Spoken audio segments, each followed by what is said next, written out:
Powinno być dobrze. Okej, mamy początek lutego, jesteśmy w Kenii. Jutro niestety wyjeżdżamy, ale korzystając z okazji chciałbym podsumować nasz poprzedni sezon. Jest trochę już późno, ale mimo wszystko chciałbym go jakoś podsumować. Powiedz mi, Seba, kiedy zaczęliśmy nasze wspólne treningi, od kiedy to się zaczęło, no i dojdziemy aż do dnia dzisiejszego. Wspólne treningi już chyba zaczęliśmy bardzo dawno. No to można chyba nawet liczyć z 3 lata. Będzie coś koło tego. Operacja, którą przeszedłem i później samo pozbieranie się po niej wymagało dużo czasu, żeby w ogóle zacząć jakkolwiek biegać regularnie, bez żadnych jakichś tam przykrości i głupot związanych z tym, jak całe ciało cierpi. Więc zaczęliśmy tak naprawdę mocniej trenować w zeszłym roku. I zeszły rok to był konkretny w końcu jeden normalny sezon, gdzie można było zacząć jakoś szybciej biegać. I celem takim początkowym było chociażby złamanie takie dla siebie, dla czystej, spokojnej głowy tych 15 minut na piątkę. I to się udało na spokojnie, bez żadnych jakichś problemów, z niskim nakładem kilometrażu, bo śmieszne 50 km tygodniowo robiliśmy, ale tylko i wyłącznie z samej techniki. Więc myślę, że bardzo skokowy był zeszły rok i pokazuje, jak duże pokłady energii chociażby zostały na ten rok. I tak myślę, że w tym roku spróbujemy chociaż zaatakować te kolejne 14 minut. No tak, poczekaj, bo to tak było, że na początek nawet było w ten sposób, że próbowaliśmy chyba złamać 17 minut, prawda? To było to było kwiecień. w ogóle, ale to już spokojnie, ale to było... Coś tam się jeszcze działo chyba. Robiliśmy treningi powięziowe, takie ładowanie dosyć mocno. Mamy gdzieś to ponagrywane. Nawet downhillów nie robiliśmy żadnych jakichś tam... To dopiero weszło gdzieś wiosna, czyli czerwiec, lipiec nawet. Więc spokojne same zabawy, spotykaliśmy się nawet w Tuczniu czy gdzieś na warsztatach. Spokojnie swoje rzeźbiliśmy i z tego poszło. Jeszcze raz z powrotem stopy do środka, rozruszać, porozciągać ten pośladek. I w takiej samej aurze, żeby pracowało biodro, stopy na zewnątrz. Nie może się nic zmienić, będzie tylko może większe naciągnięcie.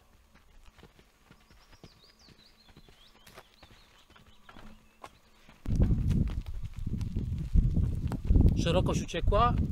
O, sprężynowanie. Daj stopy do środka, to zobaczysz, że potem jaka będzie różnica, jak go nagrywam. O, teraz jest fajna trajektoria kolanka. I teraz lekko stopy daj neutralnie albo na zewnątrz. A przesteruj szerokość, bo uciekła szerokość. Tak, to. Ale poszło ładnie. I prawe też przy stopach na zewnątrz. Pytanie, czy to się jakoś przekłada na napięcie góry bardziej. To super. Najpierw było złamane chyba 16, potem pojawiały się fajne wyniki około 15 minut w czerwcu i tam już spokojnie mogliśmy celować na wrzesień, żeby łamać 14. I to z dużym zapasem. Żeby łamać 14? Co ja mówię? 15. No. Także jeszcze tak dobrze nie jest, ale rzeczywiście jest na to szansa, żeby w tym sezonie zbliżyć się do tej granicy tam 14-30 i spróbować sobie zaatakować jeszcze bardziej, nie? Można poprawić właśnie to oddzielenie i tę pracę. O, to jest petarda. Zobacz.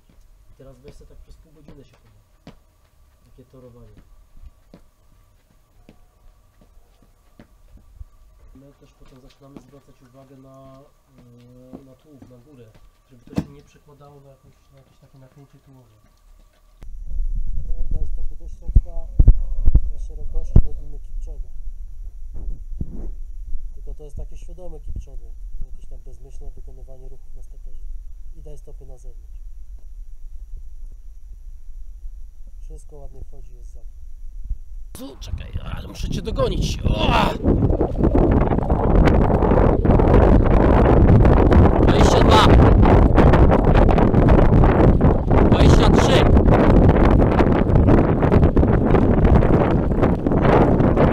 24 i jedziemy, tak se trzymaj.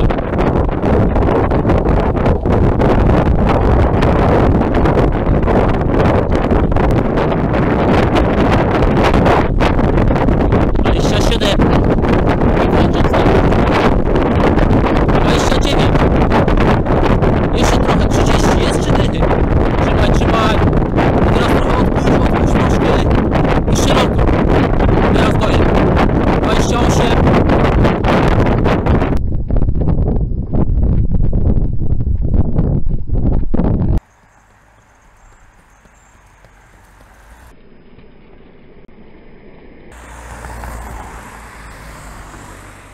Obóz w Kenii dużo pokazuje, bardzo dużo. Bałem się, że jak tu przyjadę z tego treningu, który był w Polsce, że chociażby w tak krótkim okresie czasu nie zdążę się chociażby zaadaptować, a tu z grubej rury po 3 dniach czuję, że naprawdę jest moc. Fajnie, że z Meszakiem udało się dużo pobiegać. Nowy przewodnik po trasach kenijskich. Tak. Dużo treningów z nami zrobił, szczególnie ze mną. Bardzo fajnie się to zaadaptowało. Kurczę, dosyć mocno te treningi się udało zrobić, też niskim nakładem energii. Jakoś nie jestem super styrany, zmęczony, cały czas jestem na wysokiej dyspozycji.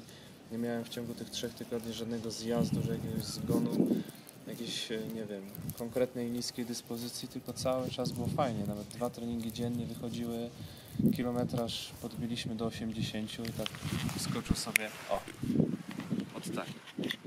To jest okej. Bawimy się cały czas szerokością i luźnie górę, żeby był przepływ przez lewą rękę.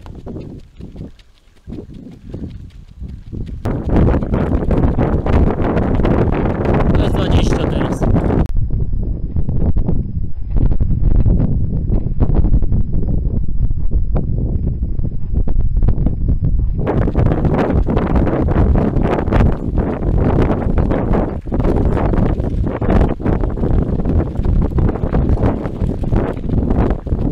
Cały czas sobie 20 trzyma.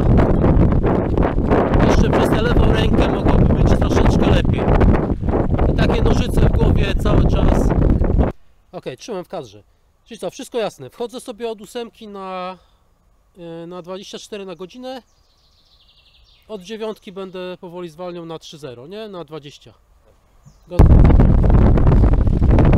20 teraz. I jedziemy.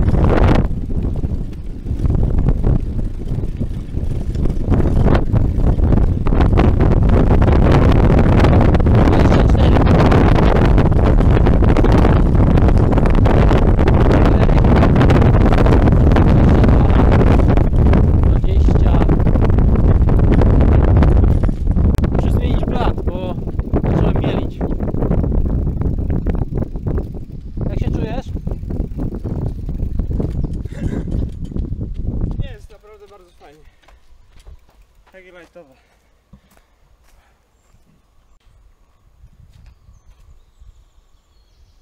To jest tempo po 2.30. 2.30. No. Taką aurę utrzymać teraz przy rekordzie na piątkę 2.39 troszeczkę wolniej, 22 km na godzinę. 22? Tak? No 21 w sumie i pół. Takie 21,5. Do zrobienia. Dobra, wskakujemy. Na 3.0 i potem po 2.30 i szybciej, dobra? I ten w ogóle nie ma poczucia czasu. Nie No, patrzy w ogóle dokładnie. na kalendarz, nawet na zegarek się nie chce patrzeć, tylko czasami trzeba się przebudzić, bo idę chyba sobie pobiegać.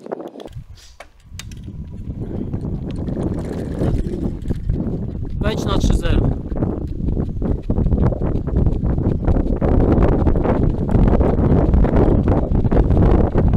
Ok, jest 20, 21. Tak sobie trzymaj. Dobra, podaj. 22, 23, 24. Jeszcze 25, jeszcze trochę.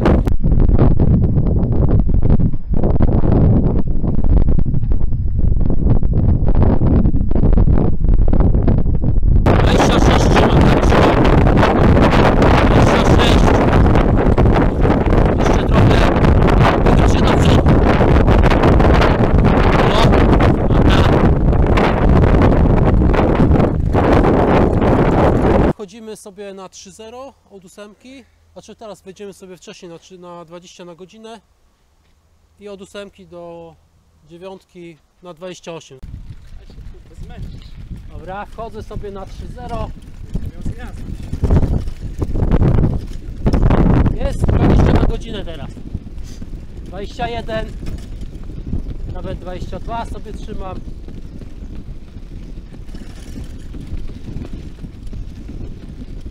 I wchodzę na 28.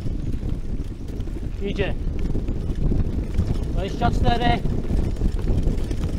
26, 6.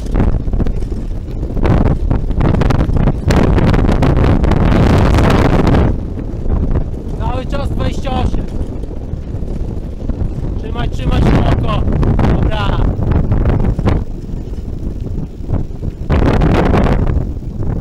Jak znaczysz tę wysokość, no bo to jest twoje jakby pierwsze doświadczenie na takiej wysokości, w takich wysokich górach. Jeżeli chodzi o adaptację, w nogach, jak czujesz? Tak jak z poprzednich chociażby doświadczeń, z tego co ja pamiętam, jak się jeździło na jakieś zgrupowanie, nie wiem, tam Zakopane, czy tam jakieś inne śmieszne obozy w górach, czułem się zdecydowanie gorzej niż jak teraz jesteśmy. 20, 21, 22, 23. Bardzo dobrze znoszę te warunki. Ten mikroklimat bardzo dobrze mi odpowiada. Nie czuję ani przez chwilę jakiegoś zjazdu, duszenia. Może trochę na początku było jakieś duszenie w płucach, że brakowało mi powietrza względem prędkości. To dobrze, luz, trzymaj, 25. I teraz podrywasz jeszcze. 25. 26. 27. Dobra. 27. Koniec, dzisiaj nie wejdzie więcej. Czułeś, że nie idzie, nie? No. Koniec z treningu. Przyszło zmęczenie. No, w końcu, nie? Wczorajsza zabawa na uzyskanie sztywności, to mimo wszystko mnie zmęczyła. Dzisiaj troszkę ciężej. No i teraz pytanie, pamiętałeś o szerokości? Pamiętam, W porządku, wychylenie? było. No, to przy tym teraz, żeby uzyskać 27-28, trzeba było się wychylić. Ok, stopy jak były do środka, czy na zewnątrz próbowałeś już? Na zewnątrz, zdecydowanie. Ojciu, no bardziej większa sztywność jest wtedy, nie? I trochę na niskim zejściu końcowa. Ok. Koniec treningu. Czuję i ten jest takie poświadczenie, że chciałoby się tu zostać. To jest naprawdę odpowiadają mi te warunki. Jakbym miał wybierać na przyszłość, to z chęcią mógłbym zostać tu jak najdłużej. No tak, no bo jesteśmy tutaj ledwie 2 tygodnie i rzeczywiście ten okres aklimatyzacyjny to można by powiedzieć, że on się dopiero zaczął. Tak. Jak długo chciałbyś tutaj być? Tak, żeby to rzeczywiście poczuć, żeby to odbiło na przyszłości potem jakbyś biegać Wszyscy patrzą na mnie, w Europie. biegam i tak dalej, mówią spokojnie, ale ja robię spokojnie te treningi mimo wszystko. Oni zawsze mówią, że 3 miesiące, najlepiej, żeby jeszcze pół roku. Ale rzeczywiście do 3 miesięcy można było śmiało tutaj zostać. To by był mega gigantyczny bodziec dla mnie, chociażby kulturowy, żywieniowy, bo zupełnie to jest dieta jest tak wymieszana z tym, co jest w Polsce. Boję się, że jak wrócę, to znowu będzie jakaś pokusa tego tak zwanego jedzenia syfu. Sebastian Lewicki, mistrz Polski w biegu na 10 tysięcy metrów do lat 23 w roku 2016 zwycięzcą Sylwię Otyl. A ta dieta jest bardzo restrykcyjna, prosta, składająca się, można wymienić na palcach jednej ręki to, co jedzą, czyli tam czapaty, jakieś managu, ugali, piją czaj, herbatę i z tego żyją i sobie fajnie biegają. Tak samo ta dieta mi odpowiada. Nie ma żadnych pokus z zewnątrz, można śmiało na prostym jedzeniu sobie funkcjonować. Nie jest tu gorąco, tak jak wydaje się, że jest w Afryce. Słońce mocno dzisiaj świeci, słońce mimo wszystko opala. Jest około 23-4 stopni, ale to nie czuć takiej garówy. Jest fajne, chłodne powietrze, taka wczesna wiosna w Polsce. I można tu jak najdłużej zostać. Fajnie jest, naprawdę. Jak byś widział przyszłość tutaj w Kenii, jeżeli chodzi o takie przyszłe obozy, kiedy chciałbyś tutaj przyjechać? Jeśli by była taka możliwość oczywiście. Cały czas będziemy obserwować to, co się dzieje. Chciałbym w końcu coś nabiegać w tym sezonie. Zobaczymy, jak odpowie forma, jak pozwolą warunki też życia codziennego, bo też trzeba liczyć się z tym, że są inne obowiązki, praca i tak dalej. No ale jak sezon fajnie pozwoli, będą jakieś wyniki, to mam nadzieję, że pod koniec roku, albo może nawet jeszcze w połowie tego roku wrócę tutaj na troszkę dłużej. Gdzieś w okresie wakacji, mimo że u nich będzie pora deszczowa, to i tak chyba da się biegać, bo teraz pogoda się zmienia, tak jak Alex mówi, jak ma 28 lat i tu żyje, tak nie widział, że w styczniu tak mocno padało. Warunki są tu bardzo nieprzewidywalne, więc chyba nawet w porze deszczowej można tutaj przyjechać. No tak, zgadza się. Tutaj jest taki problem się zrobił, że w zasadzie jesteśmy w tej chwili w trakcie pory suchej, ale przez 1 tydzień nam padał deszcz. i nasi miejscowi przyjaciele mówią nam, że rzeczywiście oni od lat nie widzieli czegoś takiego i no to jest jakby takie potwierdzenie, że klimat się zmienia. U nas nie ma zimy, a u nich jakby przesuwa się ta pora deszczowa. Tak, coraz więcej wylewek też asfaltu jest. Te tak zwane dirty road pozmieniały się w drogi asfaltowe długie. No to jest akurat dobre, to jest dobre. Na plus chociażby dlatego, jak pada deszcz. Nie martwisz się tym, że wychodzisz gdzieś tam do lasu kenijskiego czy na jakąś inną drogę, że ci ta glina cała przylepi się do parci, będziesz miał 5 km na każdej nodze. Tylko śmiało możesz sobie lecieć wzdłuż, chyba nawet z 15 km są tutaj trasy asfaltowe. Tu nie ma problemu już chyba co do pory roku. Naprawdę można się fajnie wstrzelić. W każdym jakby warunkach tutaj trenować. Można zjechać nawet trochę niżej, wybrać sobie inny wariant trenowania. Jest tu bardzo dużo możliwości. No może tak krótki czas jestem tutaj, to widzę, że można tutaj naprawdę dużo zdziałać. No i ten słynie z tego, oczywiście oprócz tego, że jest tu bardzo wysoko, to jest około 2400 nad poziomem morza.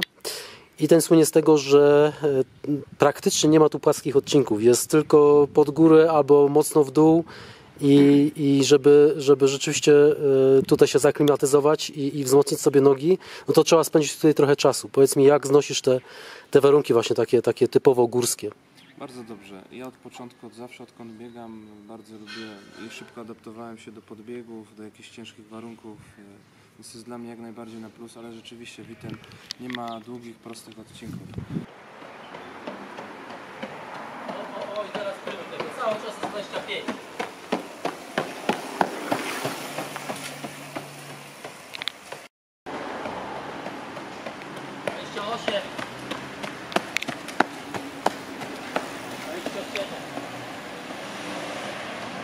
Nawet gdzieś na rozbieganie pójdzie, cieszy się ciało, jak zobaczy chociaż 800 czy 500 metrowy prosty odcinek. A tak to jest cały czas duże nachylenia, gdzieś 200 metrów momentami są przewyższenia. I trudno sobie pozwolić o prosty odcinek. Trzeba było chyba, nie wiem, z 15-20 km jechać od Iten w dół do Eldoret i dopiero wtedy liczyć na jakieś płaskie, długie, proste odcinki. Dobra. Robiliśmy trening 3 razy prawie 1000 metrów, 3 razy 950 na zbiegu. Zbieg średnio ma około 1,5%. No i jakie tam czasy, pamiętasz, Seba, były? No pierwszy zrobiliśmy w granicach 2,52 2,52. km. Później mieliśmy coś koło 2,40 i ostatni na 2,30. To jest 20. To pełnym lajcie sobie. No teoretycznie próbowałem ustalić tutaj 20 na godzinę, 22 i 24. Taki był plan. No przez to, że tutaj jest różna zmienność nachylenia, no to wychodziło nawet tutaj pod 30 przez ten kawałek tutaj co jest, ale myślę, że jak sobie wybierzemy inną trasę, to będzie to bardziej stabilnie. No dobra, po raz pierwszy tak długo zbiegałeś, to było około 3 minut. Jak się czujesz? Dobrze. Początek mega zamulający. Nie mogłem się w ogóle rozbudzić po pierwszym rozgrzewkowym kilometrze, żeby później było ok.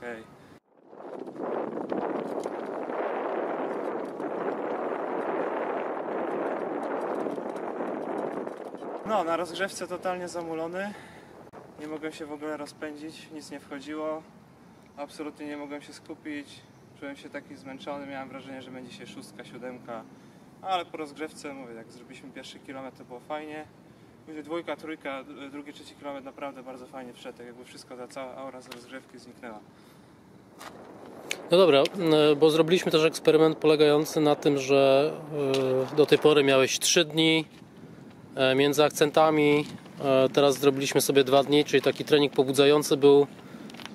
Ta przeciążeniówka na krótszym zbiegu 2 dni temu była, no i dzisiaj jakbyś ocenił?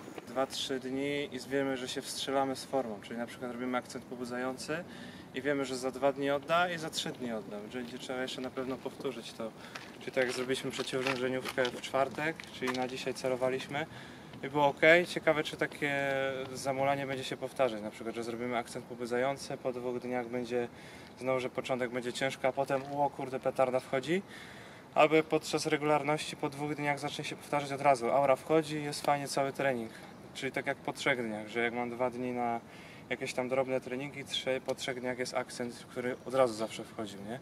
Czyli robiliśmy pobudzenie w czwartek, a po 3 dniach zawsze wszystko wchodziło. Czyli robiliśmy 2 albo cokolwiek innego dłuższego, jakiś sprawdzian, to od razu wchodziło. 800 metrów tu jest.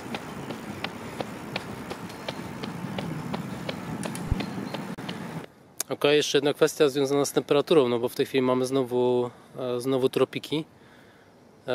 Pytanie, jak to też będzie wyglądało, kiedy zrobi się rzeczywiście o to 10, nawet 15 stopni chłodniej. No teraz jest masakra póki co, bo cały czas jest taki kapeć, jest takie zamulenie. Mam wrażenie, że cały czas się pocę i w ogóle nie mogę tego zatrzymać. I dodatkowo układ nerwowy i cała fizjologia w tyłek dostaje. Bo to jest taki dodatkowy bodziec, którego nie chcemy. Nie? Organizm podwójnie troszeczkę pracuje. No nie wiem, no od przyszłego tygodnia będzie leciutko już. 20 stopni to będzie trochę inaczej. Jak wstaniemy o 7, pójdziemy, czy tam 6, pójdziemy na trening, no to jest chłodno, 14 stopni, nie? To jest petarda, teraz mamy 20. I czuć, że dzisiaj będzie z 33-34 i to już taka aura tego, że jest duszno, mega przytłacza, no przynajmniej na rozgrzewce. Nie można sobie wejść w to, tylko od razu czujesz, że się mega wypacasz. To jest niepotrzebne.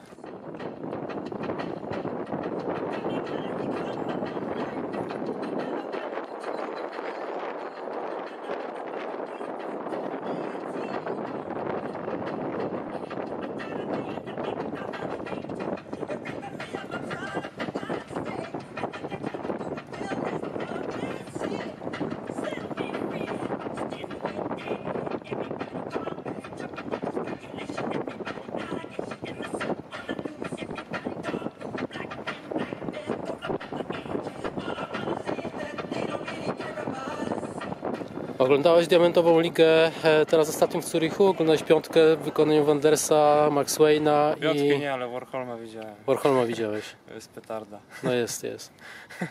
No ale piątka, kurczę, jak 5 schodzi poniżej 13. Dzisiaj fajnie wchodziliśmy 24 na godzinę. Trzeba sobie cały czas uświadamiać, tak jak ja sobie uświadamiam, że to jest szybciej niż rekord polski i w końcu trzeba to sobie do głowy przyswajać, że trzeba tak biegać, bo jak mamy zrobić rekord polski, jak biegamy wolniej niż rekord polski i szczególnie się spinamy, no zależy mi na tej prędkości, żeby ja wchodzę na 2,30 i absolutnie ta prędkość nie może mnie zbijać ze spokoju, że ja sobie biegnę po 2,30 i muszę czuć spokój przy tej prędkości, to nie może mnie wybijać, bo jak przyjdzie do całego dystansu, jak ma zrobić piątkę, załóżmy, nie wiem, po 2,50 nawet, to absolutnie nie może mnie to wybijać z czegokolwiek, że ja przechodzę pewną granicę, jeśli tam 4,0, 3,0 jest ok, czuję się luźniutko, schodzę poniżej 30 i 3,0 i już takie wow, spina mnie ta prędkość. Nie, to ma do końca być luz i będziemy tego szukać. Okej. Wow. Zaczęliśmy we wtorek, poszliśmy chyba na stadion Kamarini i dopiero tam pierwszy trening zrobiliśmy. Luźne, jakieś rozbieganko, coś tam się pobawiliśmy, nawet z Meszem. To był jeden dzień biegowy na czysto. W środę już zaczęliśmy nawet 2 razy dziennie trenować sobie spokojnie.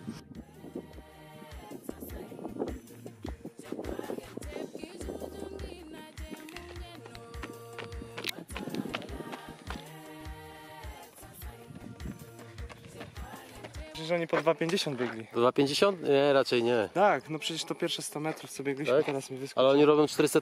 Tak. A, no to tak, to może być.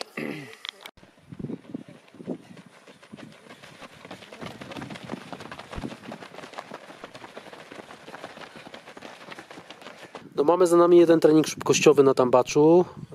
To było we wtorek robione. Tak, czy czwartek? Czwartek. Robiliśmy czwartek na Tambaczu, tak dosyć nietypowo dla nich. Robiliśmy sobie chyba nawet rozbieganko spokojne, kolejne adaptacyjne. W czwartek weszliśmy sobie na fartlek z ekipą i spokojnie sobie zrobiłem gdzieś tam za tymi wszystkimi 300 biegaczami, co oni tam polecieli. Ja sobie spokojnie leciałem swoje. Oni biegali 5 minutówki, 3 minutówki, ja tam robiłem swoje 1 minutówki. Czyli masz zaliczony fartlek robiony z tą taką potężną grupą Kenijczyków, którzy co czwartek się spotykają. Ale nie było najgorzej, kurczę. Nie było najgorzej. Na trzeci czy tam 4 dzień w Kenii udało się gdzieś tam w środkowej stawce grupy utrzymać. No tak, mamy też za sobą jeden trening taki typowo downhillowy, czyli to nasze takie OWD, które nazywamy Overload Downhill Workout. No i na tym treningu żeśmy biegali z Myszakiem. I taka pierwsza podstawowa obserwacja, bo ja jechałem sobie tam na motorze, jak filmowałem. Pierwsza podstawowa rzecz, no to rzeczywiście było szybko, było fajnie, tam Myszak zostawał z tyłu, no ale to co ciekawe, to po zakończeniu każdej takiej seryjki, no ty dyszałeś jak lokomotywa, a Myszak zupełnie mógł sobie oddychać nosem, prawda? To jest przewaga tych miejscowych, że oni mają niesamowitą wydolność. Tak jak im brakuje szybkości, ja mogę bez problemu, o dziwo, odchodziłem prawie każdym Kenijczykom na stadionie. na jakichś odcinkach szybkościowych, rytmach, cokolwiek, no tak jak na tych downhillach. Meszak mega z tyłu zostawał, gdzieś tam z 10 sekund momentami, no ale jak on dobiegał, to 0 zadychy. Tak, Ja tak. tam dochodziłem do siebie, nie byłem jakoś super zmęczony, ale nie mogłem w ogóle powietrza złapać, jak szybkościowo się udawało. No ale też to jest trening, który oczekiwaliśmy od dłuższego czasu. Długo nie biegaliśmy od końca jesieni, przed roztrenowaniem jeszcze tych downhillów. I pamiętam nawet jak w Polsce robiliśmy te kilometrówki, to robiliśmy nawet 3 czy tam 4 i był konkretny zgon. Przez 3 dni chyba dochodziłem do siebie, mimo że tam nie biegaliśmy jakoś szybko, tak jak było teraz. Robiliśmy 5 odcinków. Biegaliśmy to zdecydowanie szybciej, bo zaczęliśmy o 2,52 pierwszy kilometr, ostatni zrobiliśmy z Meszakiem 2,35. A ja dzisiaj po 3 dniach czuję się rewelacyjnie. No wczoraj jeszcze zdążyliśmy zrobić rozbieganie 18 km, gdzie mnie nosiło cały czas. Więc to są cały czas jakieś nowe bodźce, nowe rzeczy się pokazują. No ale to jest dobry prognostyk na przyszłość, tylko uważać, żeby się nie dojechać. No mamy też jeden taki trening techniczny, taki porównawczy z naszym niebieskim Keniolem. Jak oceniasz ten bieg, ten trening z nim? Dla mnie był bardzo wymagający chociażby mentalnie. Nie tyle ruchowo, co bardzo przez te całe 8 km starałem się skupić i wbić w jego ruch. Starałem się na tyle wbić w to wszystko, bo ja oglądałem go na filmikach i nie tyle, ale trochę mu się ruch zmienił. To i tak było to wymagające. Było gorąco, zrobiło się gorąco, zaczęliśmy się sami wzajemnie nakręcać, bo tempo całych 8 km wyszło szybciej niż ja robiłem ciągłe któregoś dnia. Czyli od 3,30 do 3,15 zaczęliśmy momentami biegać. Więc było to duże wyzwanie. Jeśli się ponakręcaliśmy nawzajem, ja czułem się już później trochę mocno zmęczony, bo ostro zaingerowaliśmy w powięź. Zupełnie inne bieganie. Fajne byłby chociażby z nim taki jako sparring partner. No ale kurczę, koleś ma życiówkę 58 na połówkę.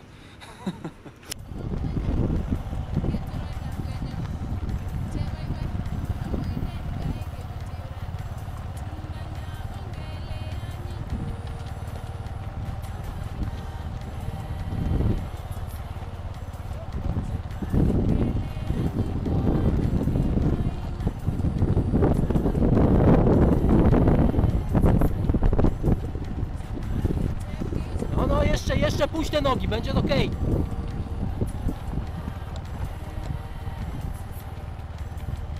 Tak, żeby po wylądowaniu jeszcze była wkrętka, trzeba puścić zupełnie nogę. Powiedz mi tak, no właśnie tak a propos ich życiówek i w ogóle ich takiego szybkiego biegania, czy to jest dla Ciebie jakoś deprymujące? Czy Ty się obawiasz z nimi biegać? Nie, kurczę, w pierwszy dzień troszkę bałem się tego dystansu, jak widziałem, o, to jest taki biegacz, widzę, że to jest olimpijczyk, to jest ktoś tam. I ten w ogóle, cała ta otoczka tych medalistów, tych najważniejszych ikon biegania zupełnie upada. Wszyscy stajemy się sobie bliscy, każdy z każdym rozmawia i nie ma problemu nawet dołączyć na trening.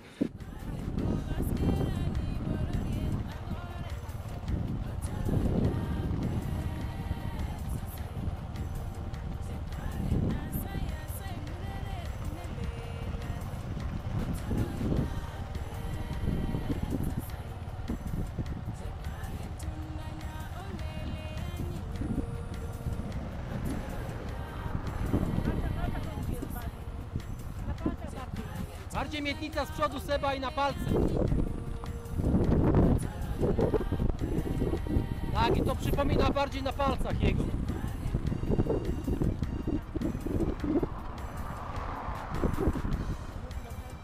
Są wiadomo takie ikony jak Eliud Kipchoge, gdzie się tam mają swój kamp, trudno się do nich dostać, ale to są pojedyncze przypadki. Poza tym śmiało można dołączyć do nich, chociażby Paulo Schelim, łatwo można było wyhaczyć o Nancy, zjeść z nim obiad, wypić sobie herbatę i nawet pójść na trening.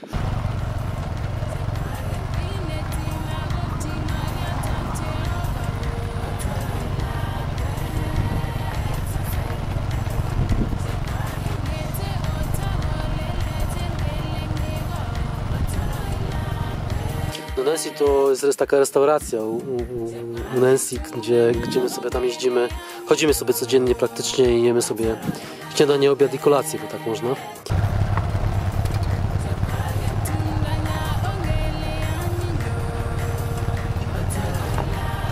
Okej, enough, stop.